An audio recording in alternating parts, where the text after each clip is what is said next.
Greetings. It's shake-up time. It's time to consider how to make things a little more uncertain, different, not always going the same way. Past couple of days, been reviewing the Constitution, little bits of it, but actually going to the Constitution and reading it. Government there's divisions of responsibility, there's declarations of responsibility and authority. There are limitations always on the power of government expressed in the Constitution.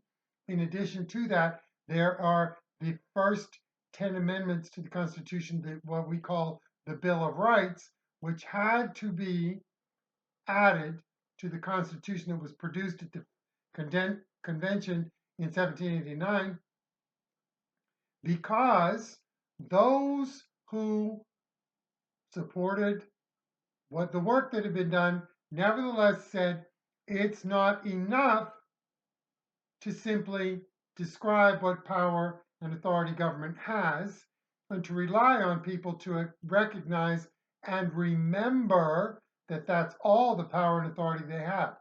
In other words, the whole fundamental concept was we will spell out what power and authority the government has in the national level.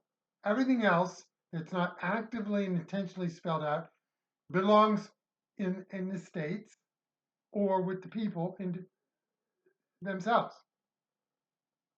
But there were many outside of the convention who said, no, that is not enough.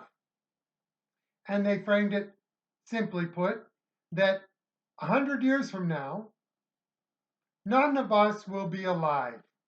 None of us who fought against the tyranny of government will be alive. Instead, we will have a whole system, a whole bureaucracy, a whole group of people who have become comfortable and who have a lifestyle that is driven by, based on, and prosperous in the continuation of governmental authority or governmental action that gives them positions, employment, opportunities.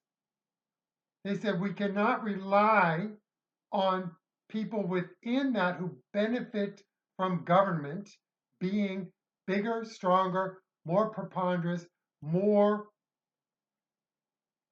overall, to the point where they will somehow it will morph into these aren't rights that we, the individuals, have. These are privileges bestowed by a benevolent president and Congress, king and parliament. They said it will happen again. It will happen.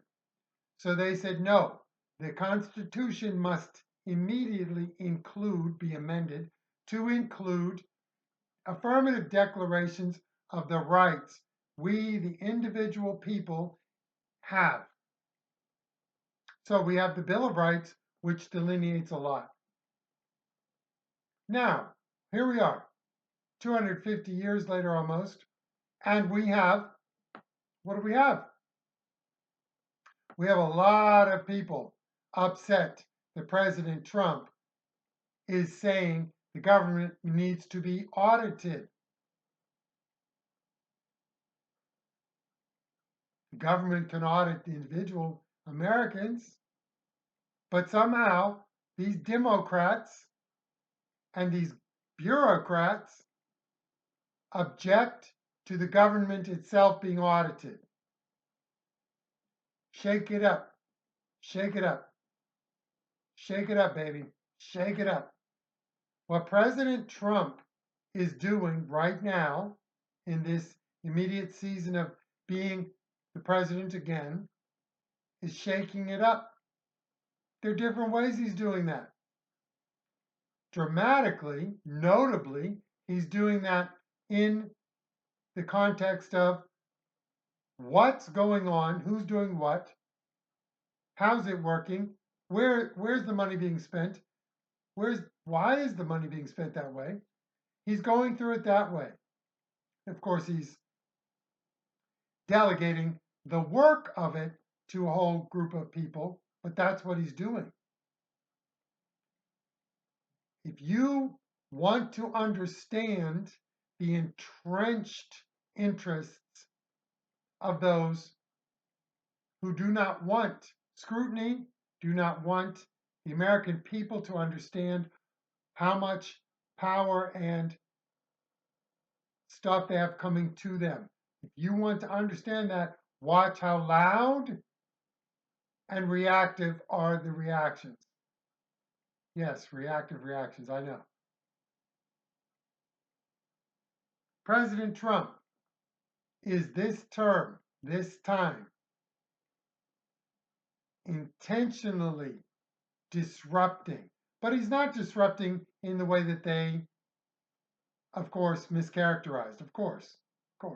Just let them go over there, put them in a straitjacket, put them in the room with padded walls, let them go do that. He is disrupting in a way to reveal, break the cover.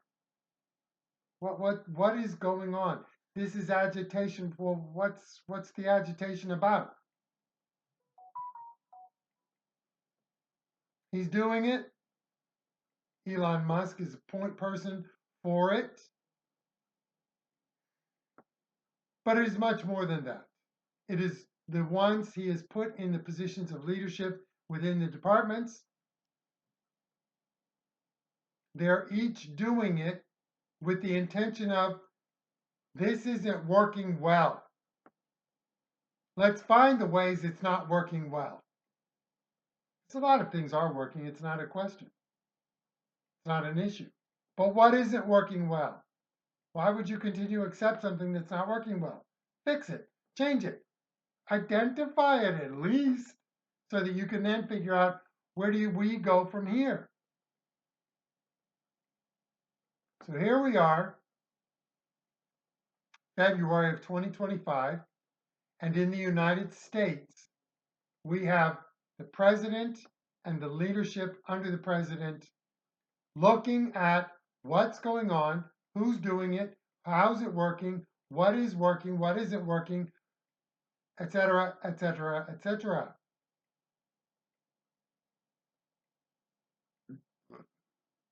Shake it up, baby. Twist and shout.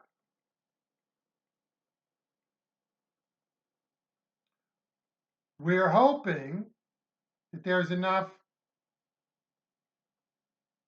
wave from this in the US that helps shake things up in Canada. Canucks, come on, y'all. Come on, y'all. You're your own country, but come on, y'all. Come on, y'all. Come on, y'all. In the hockey summit, I don't remember if that's what it's called, but in the hockey summit, I think it was 1972, where the Soviets played Canada in a series of hockey games, hockey matches. And they started in Canada, Montreal, Toronto, I think Vancouver. And then they were going to go over, maybe they were foreign Canada, I don't remember. But they were playing in Canada first, and the Soviets won. And they won a second time. The Canadians were losing. I remember my father was telling me about this. I was probably 12. All I could think was, wait, it's a summit of the free world against the Soviets, against the communists. Canada can't lose. Canada cannot lose. Canada can't lose at hockey against the Soviets. Absolutely no. We cannot lose against the Soviets because we are bigger than any individual country. We are the free world. The best hockey was Canada. The Soviets were excellent at hockey. It was a real free world against the commies. And the free world was losing because Canada was losing. Come on, Canada. In the end, the Canadians fought. The Canadians did what Canadians had been doing, and they fought to the end, and in the end, they were successful. We won because we are part of the free world. Canada, we're sending the disruptive waves to you so that you can break out of the Trudeau. Canada, you have a charter of rights and freedoms which Trudeau simply ignored.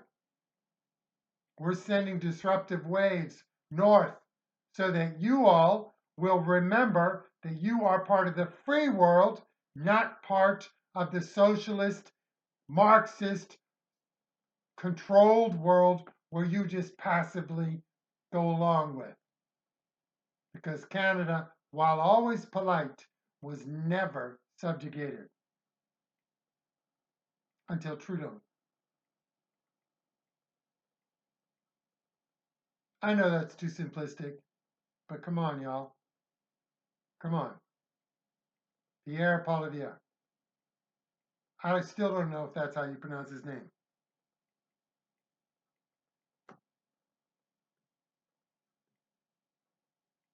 We want the disruption to spread. We want it to be that we look at what is going on, who's doing what, where's the money going,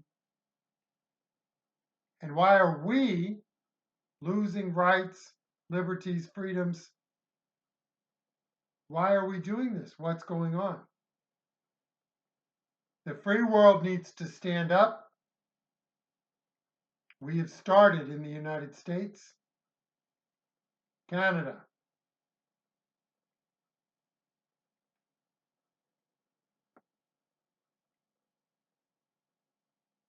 Are you free?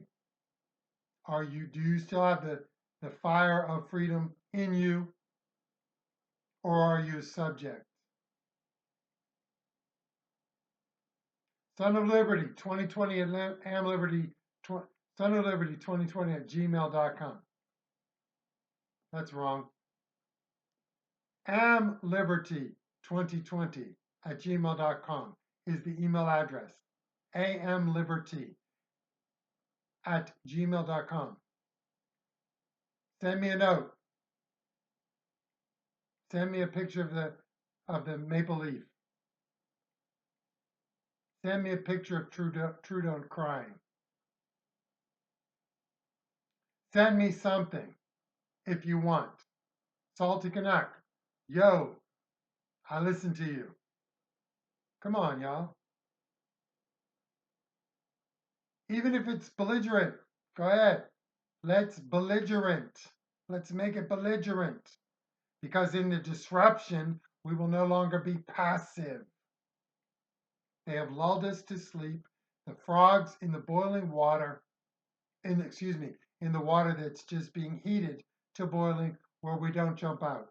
We have jumped out. Son of Liberty 2020. amliberty2020 at gmail.com. Sic semper tyrannis.